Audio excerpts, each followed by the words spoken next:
সন্ধ্যা, কেমন আছো তোমরা সবাই? জানি তোমরা ভালো আছো, আর আমিও চাই তোমরা খুব ভালো থাকো। তবে আজকে বকবক করব না, আর সঙ্গে কিন্তু অবশ্যই থেকো।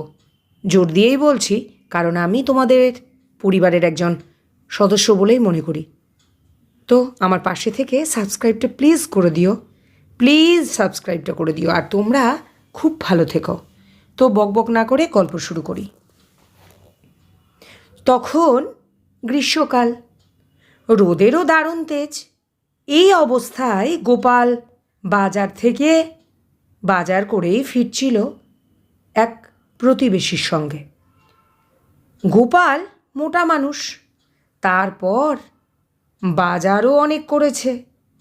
তখনও গোপালের বাড়ি পৌঁছাতে প্রায় ৮ ঘন্টার পথ বাকি। গোপাল আর হাঁটতে পারছে না। সে সঙ্গের লোকটিকে বলল, ওই যে পথের ধারে সামনে পুকুরটা, ওখানে গাছতলায় একটু বিশ্রাম নিয়ে আবার হাঁটা যাবে। তারা দুজনে গিয়ে একটা গাছতলায় বসল। কিন্তু অতিরিক্ত গরমের জন্য গোপাল স্থির থাকতে পারছিল না। সে সঙ্গের লোকটির কাছে জামা কাপড় ছেড়ে একটা গামছা জড়িয়ে বললে, ভাই, ভীষণ গরম লাগছে, আমি ঠান্ডা জলে একবার গাটা ডুবিয়ে আসি। তুমি আমার জামা কাপড় আর বাজারটা লক্ষ্য রেখো, কিন্তু আমি যাব আর এই আসব। এই বলে গোপাল স্নান করতে চলে গেল।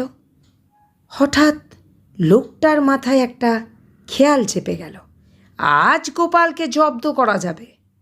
এই চিন্তা করে সে গোপালের জামা কাপড় আর বাজার নিয়ে তার বাড়ির দিকে রওনা দিল।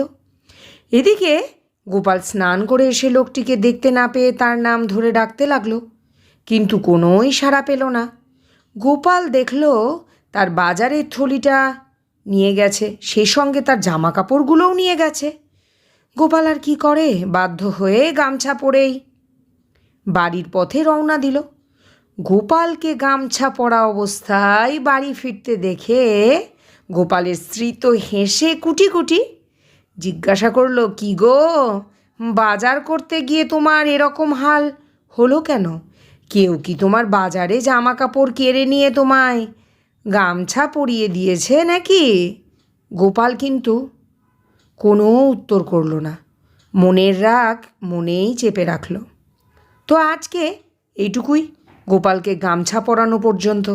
এরপরে সত্যিই কি গোপাল মনের রাগ চেপে রাখতে পারবে, নাকি সেই লোকটির প্রতি প্রতিশোধ নেবে?